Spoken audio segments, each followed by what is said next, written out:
Il n'y a pas très longtemps, un grand patron d'hôpital a rétorqué que les gens écoutaient plus les influenceuses que leurs propres médecins. Et du coup, je me suis demandé si vous étiez d'accord avec ça. Et si vous êtes d'accord, c'est que vous n'êtes pas encore abonné à ma chaîne YouTube. Alors abonnez-vous et cliquez sur la petite cloche pour être alerté dès qu'une nouvelle vidéo va sortir.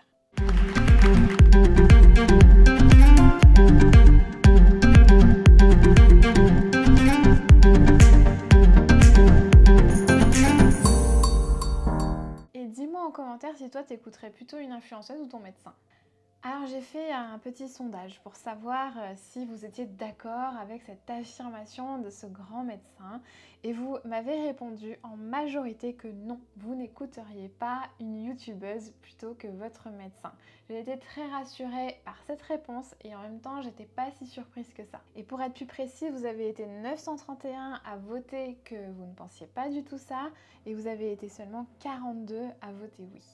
Alors en fait, je pense que c'était un peu plus une punchline qu'autre chose pour essayer d'alerter, voire de faire peur aux gens par rapport au contenu qui peut être diffusé sur les plateformes de réseaux sociaux. Mais ce qu'il faut savoir aujourd'hui, et je vais vous l'expliquer avec toutes les questions et tous les sondages que je vous ai diffusés, que finalement, dans la majorité des cas, vous êtes très éclairé sur ce qui se passe sur les réseaux sociaux, vous en prenez un petit peu, vous le mettez à votre sauce, mais ce qui va vraiment primer, c'est l'avis de votre médecin. Et alors pour ça, j'ai voulu poser un petit peu la question qui tue. Je vous ai demandé si vous pensiez que les réseaux sociaux pouvaient être dangereux pour votre santé. Et là, la réponse est très intéressante parce que vous êtes une majorité à répondre que oui, vous pensez que les réseaux sociaux peuvent être dangereux pour la santé. Et je voudrais ajouter à ce sujet que vous avez aussi été nombreux à venir m'écrire en privé par rapport à cette question. Parce que vous avez vraiment pris le temps de m'expliquer que vous allez faire attention à qui vous allez suivre.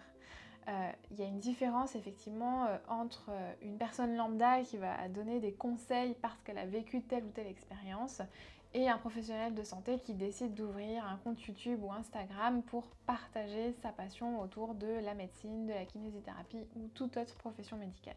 Du coup, c'est quand même intéressant ce tri d'informations parce que vous savez que vous ne pouvez pas écouter n'importe qui, n'importe quoi et que vous avez quand même cette conscience que sur les réseaux, il peut y avoir des informations qui peuvent aussi être néfastes pour votre santé et qu'il faut faire attention. Ça veut aussi dire que peut-être ça vous aide à prendre conscience de certaines choses, mais que vous allez aussi derrière vérifier les informations. D'ailleurs, à ce sujet, la prochaine question était « Pensez-vous que les réseaux vous ont permis d'avoir des informations intéressantes sur votre santé ?» Et là, vous êtes une grande majorité, 85% à avoir répondu oui. Donc les réseaux sociaux, c'est aussi une manière de pouvoir apporter une autre vision sur la santé et de pouvoir informer le grand public sur des choses que un médecin avec sa vision singulière ne va pas forcément vous donner comme information. Parce que bien évidemment, vous n'êtes pas sans savoir qu'un médecin est aussi une personne avec ses expériences, son vécu, et qu'en fonction de tout ça, ses avis aussi un peu personnels, va peut-être aussi sans le vouloir vous orienter vers certaines choses. En tant que personne, il est aussi bien évident qu'on n'a pas la connaissance universelle sur tout ce qui se fait. Et les réseaux sociaux, ça peut être un bon moyen d'avoir de nouvelles informations. Des informations qu'on n'aurait pas pu avoir en temps normal si on avait eu juste l'info venant de notre médecin. Et ça, c'était le sujet de la question suivante où je vous demandais, pensez-vous que les réseaux vous ont aidé à connaître des choses que vous n'auriez jamais connues sans leur existence ? Et là, vous êtes encore plus nombreux puisque vous êtes 92% à avoir répondu oui. Du coup, c'est super intéressant parce que là, on voit vraiment que les réseaux sociaux sont une vraie source d'information où vous allez piocher, mais en même temps, vous savez très bien que la personne en qui vous devez vous référer, c'est votre médecin. Mais ça peut aussi vous emmener à aller poser des nouvelles questions à votre médecin. Parce que si vous avez entendu parler de telle ou telle technique qui pourrait vous aider et que finalement vous en parlez à votre médecin et que lui vous dit « Ah mais oui, j'avais déjà entendu parler de ça, mais j'y ai pas forcément pensé la dernière fois dans votre cas, mais ça pourrait être intéressant pour vous », et bien là vous avez tout gagné.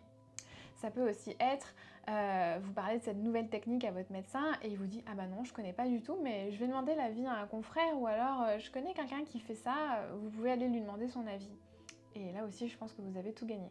Et puis, il arrive aussi des cas où on pose des questions à nos médecins, on a l'impression qu'on a entendu parler de quelque chose qui pourrait être intéressant pour notre santé, et là, votre médecin, finalement, il n'est pas du tout d'accord. Il vous dit « Non, non, moi, je ne suis pas d'accord, je ne crois pas du tout en cette méthode ». Et là, dans ce genre de cas-là, je suis la première à vous dire d'aller prendre un deuxième avis.